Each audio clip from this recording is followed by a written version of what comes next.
Now, y'all remember that it wasn't too long ago that the commentator,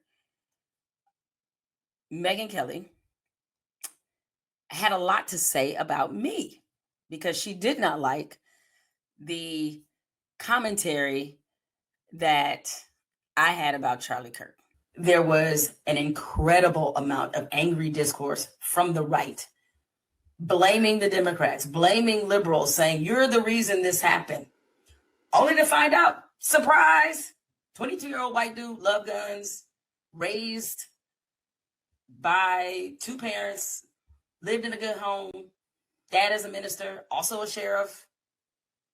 Didn't check any of them boxes y'all thought he would check, did he? Okay. First of all, a coat of mascara would be your friend. I'm just going to tell this to you, woman to woman on television. You need a little work, and you should have them back off the camera a little bit because you are not attractive enough to have that extreme close-up. Push away your laptop, Jemele, and add a filter or two. Honestly, like, we actually don't use any on this show because I do put on makeup, so I look presentable, but you need work because you can't both be ugly on the outside and the inside. You need to choose one. Oh, you can't be both ugly on the outside and in the inside because you need to choose one. Well, you know, you guys, if you follow me and you can go back and reference it, I had some very strong words about Megyn Kelly. I've been called a lot of things. Ugly is not one of them. But it was interesting because she said that I was ugly inside and out, meaning that she's coming from my character, saying I'm a terrible person and all that, right? I'm a lot of things. I'm not perfect. I certainly have made my share of mistakes. I've made plenty of them. Okay. I try as best I can to be a person with character and integrity and all those things that matter. And again, I said I'm not perfect. But you know what? Of all the things on my worst days that I've had, you know what I've never done is I have never said something like this, which Megyn Kelly said on her show the other day. Them or having paid for sex with them when they were barely legal or otherwise. It just hasn't happened. Yeah, in fact, at that same press conference, the lawyer for a group of the women actually said Jeffrey Epstein would prey upon women when they were underage, true and disgusting and horrible. And then the lawyer said, and when they came of age and he was no longer interested in them, he would then pass them on. So there was no pedophilia ring. There was a pedophile who did unspeakable things to vulnerable girls. And then they would age out of Jeffrey Epstein's pedophilic interests, at which point he would then start to pass them around to his friends, meaning that there were not actual crimes committed by anybody beyond. There's no pedophile ring. There's a pedophile and then a bunch of friends who were getting massages at that point from women who were no longer underage. This is from the lawyer at that press conference. So I think that kind of dispels a lot of the salaciousness of the story. People are like, where is the justice for the victims? The justice is one of the people who did unspeakable things to them died in prison, and the other one is still in prison. So they got their justice. And the whole ring idea, I think, has been wildly blown out of proportion for these political reasons. I don't know about ring. Now, if you find yourself arguing on behalf or in defense of pedophilia, you might need to check. You might need to, as they say, you need to go see that lady.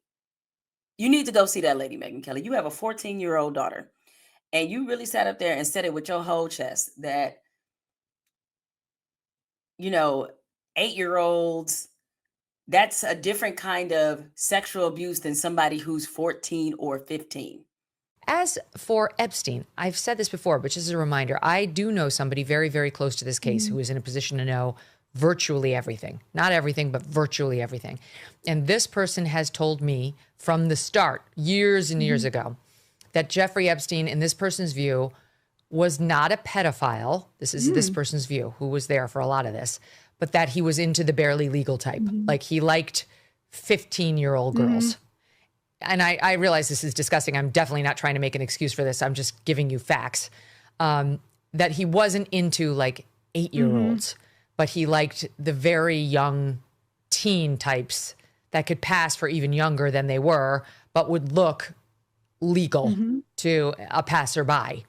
And that is what I believed, and that was what I reliably was told for many years. And it wasn't until we heard from Pam Bondi that they had tens of thousands of videos of alleged, forgive me, they used to call it kiddie porn, now they call it child sexual abuse material, on his computer, that for the first time I thought, oh, no, he was an actual pedophile. I mean, only a pedophile gets off on young children abuse videos. She's never clarified it. I don't know whether it's true. I have to be honest. I don't really trust Pam Bondi's word on the Epstein matters anymore.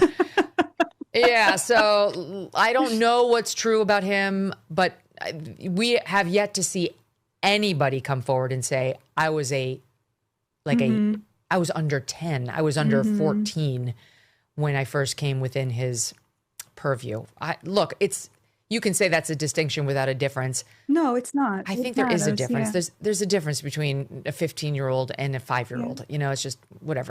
I'm sorry, what? There's sliding scales of pedophilia. They're not all victims.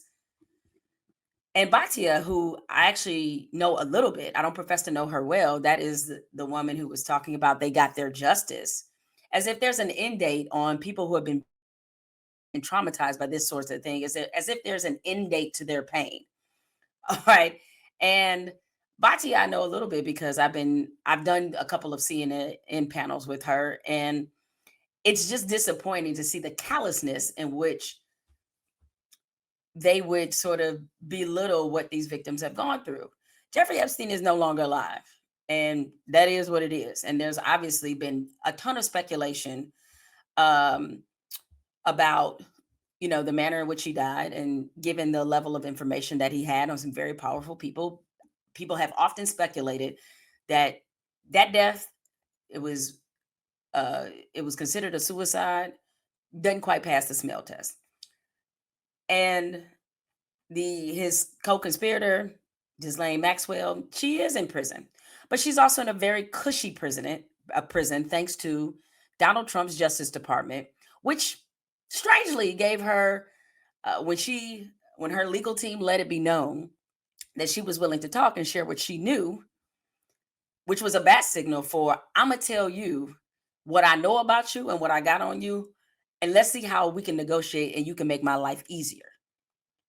And she is now, instead of being in harsher conditions, she is now basically in the Ritz-Carlton Fed prison, thanks to Donald Trump. And one has to ask themselves, putting all these dots together, if Donald Trump is truly as innocent as he says, he is surely behaving like a guilty man, because he has said today that he wants Attorney General Pam Bondi to investigate Bill Clinton, who we just talked about.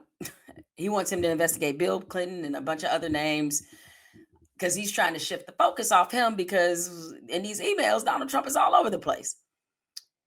And we've seen enough pictures that are not doctored to know that him and Jeffrey Epstein was friends. Now, naturally, being friends with somebody, even when they do really messed up things, does not mean that you were someone who was in on the plot. But can anybody say, would anybody bet a paycheck, a 401k, a pinky toe on Donald Trump not being involved deeper in the Epstein situation than what he has let on? Any of y'all willing to put it on the line? Hell no. Especially with somebody who has numerous examples of being a chronic liar, who's also a convicted felon, might I add you. And so getting back to this discussion that Megyn Kelly and Batya, who is a personality, a host, I believe, on NewsNation, I think it is. So getting back to their discussion, and what you're going to see now, and you've probably seen it as there's been more and more leaked information about these Epstein files, is that the goalpost is going to start moving. Kash Patel, who prior to becoming the director of FBI, this pains me to even say this, he was a social media influencer, a right-wing conservative social influencer, and now he's leading the FBI. How convenient that suddenly when he becomes Mr. FBI, Then he just says, oh, you know what? There was no conspiracy. Jeffrey Epstein completely died by exactly what they said. Nothing to see here, folks. Move along. But see, now the jig is up. And I think people on both sides of the aisle realize that this ain't passing no smell test, no smoke test, nothing. There's way too much smoke here. They know it's a fire. So these efforts by right-wing media, by Donald Trump and his administration to start moving the goalposts is not going to work. The people can see you. You playing in their face and they know it. JD Vance, who was Mr. Release the Files, is suddenly like, well, see what had happened was that should be on a slant. That's suddenly JD Vance all of a sudden when it comes to the Epstein files.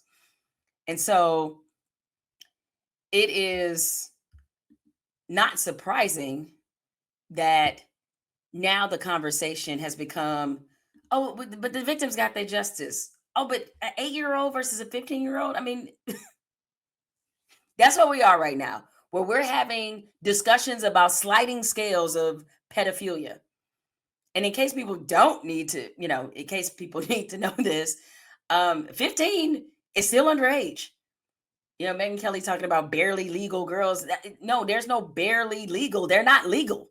There's a lot of states, and even if they were, in a lot of states, 16 is the age of consent. 16 ain't right, though. Right?